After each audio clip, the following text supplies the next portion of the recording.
اللہم صلی علی محمد۔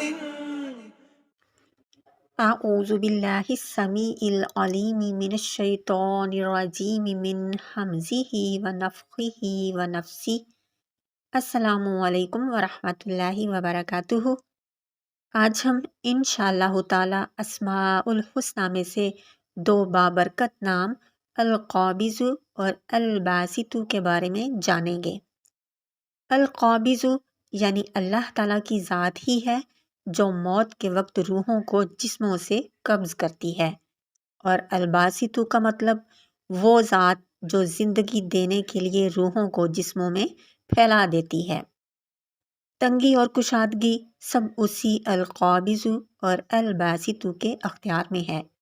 وہی ہے جو فقیر کو بادشاہ بنا دیتا ہے اور بادشاہ سے اس کی بادشاہت چھین لیتا ہے۔ بعض اوقات ہم دیکھتے ہیں کہ دو انسان جو بظاہر عقل و شعور اور اسباب و وسائل میں ایک ہی جیسے محسوس ہوتے ہیں، ایک ہی طرح کا کاروبار شروع کرتے ہیں، لیکن پھر ایک کے کاروبار کو خوب ترقی ملتی ہے جبکہ دوسرے کا کاروبار محدود ہی رہتا ہے، اسے وسعت نصیب نہیں ہوتی، اور یہ سب اختیار ایک ہی ہستی کے پاس ہے جو القابض اور الباسط ہے۔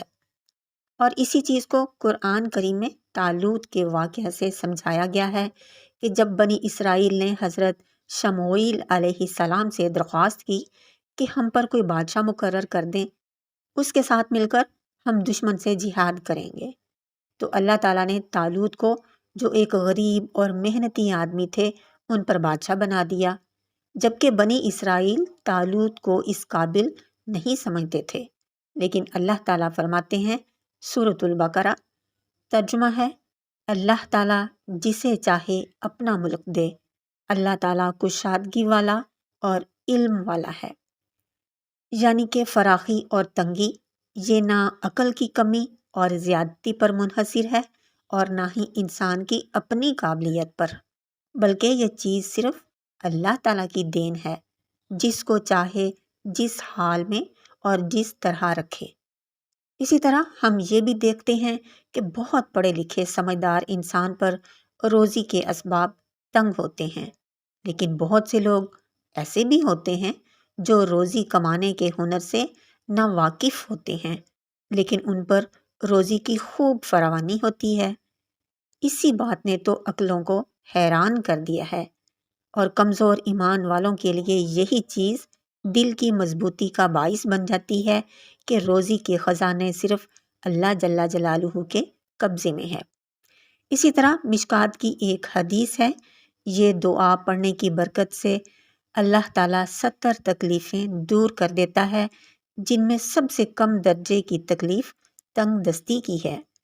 دعا یہ ہے، لا حول ولا قوة الا باللہ، لا ملجأ ولا منجأ من اللہ الا الیہ۔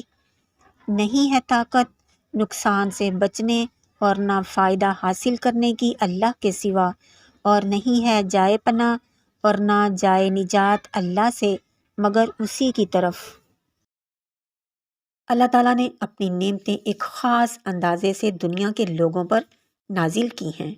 اس نے جہاں رزق میں تنگی رکھی ہے وہاں تنگی میں ہی خیر ہے، اور جہاں دولت کی فراخی رکھی ہے ادھر فراوانی میں ہی خیر ہے۔ قرآن مجید میں سورۃ الشورى آیت نمبر 28 میں اللہ تعالیٰ فرماتا ہے، ترجمہ، اگر اللہ تعالیٰ اپنے سب بندوں کی روزی فراخ کر دیتا تو وہ زمین میں فساد برپا کرتے، لیکن وہ اندازے سے جو کچھ چاہتا ہے نازل کرتا ہے۔ اس آیت سے یہ بات معلوم ہوتی ہے کہ اگر دنیا کے ہر فرد پر ہر قسم کے رزق اور ہر قسم کی نعمت کی فراوانی کر دی جاتی تو انسانوں کا ایک دوسرے کے خلاف سرکشی اور فساد بڑھ جاتا، اس لیے کہ دولت کی زیادتی کی وجہ سے نہ کوئی کسی کا محتاج ہوتا اور نہ ہی کوئی کسی سے دبتا۔ اسی لیے اللہ تعالیٰ نے ہر فرد کو ہر نعمت دینے کی بجائے ان نعمتوں کو اپنے بندوں پر اس طرح تقسیم کیا ہے کہ کسی کے پاس مال و دولت زیادہ ہے، کوئی صحت و قوت میں دوسرے سے بڑھا ہوا ہے، کوئی حسن و جمال سے مالا مال ہے، تو کسی کے پاس علم و حکمت کی دولت دوسروں سے زیادہ ہے۔ مختصر یہ کہ ہر انسان کسی نہ کسی چیز کے لیے ایک دوسرے کا محتاج ہے، اور اسی میں اللہ جل جلالہ کی مصلحت ہوتی ہے۔ لیکن یہ بالکل ضروری نہیں کہ ہر انسان کے بارے میں یہ مصلحت ہماری سمجھ میں آئے، کیونکہ ہر انسان اپنی معلومات کے محدود دائرے میں رہ کر سوچتا ہے، جبکہ اللہ تعالیٰ کے سامنے پوری کائنات کی حکمتیں ہیں، پوری کائنات کی مصلحتیں ہیں۔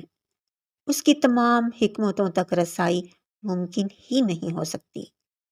اسی طرح رزق میں آسانی کے لیے، رزق میں فراخی کے لیے اللہ جل جلالہ سے ہمیشہ یہ دعا مانگتے رہا کریں: اللہم ابسط علینا من برکاتک و رحمتک و فضلک و رزقک۔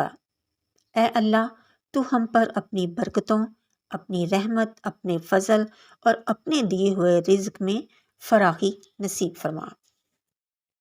اللہ تعالیٰ کے آخری نبی حضرت محمد صلی اللہ علیہ وآلہ وسلم نے ہمیں یہ تعلیم دی ہے کہ جب تمہاری نظر کسی ایسے شخص پر پڑے جو مال و دولت میں تم سے زیادہ ہو، صحت و قوت میں تم سے بڑا ہو، تو تم فوراً ایسے لوگوں کو دیکھو جو ان چیزوں میں تم سے کم حیثیت میں ہیں، تاکہ تم حسد کے گناہ سے بھی بچ جاؤ اور اپنی موجودہ حالت میں اللہ تعالیٰ کا شکر کرنے کی تمہیں توفیق ہو۔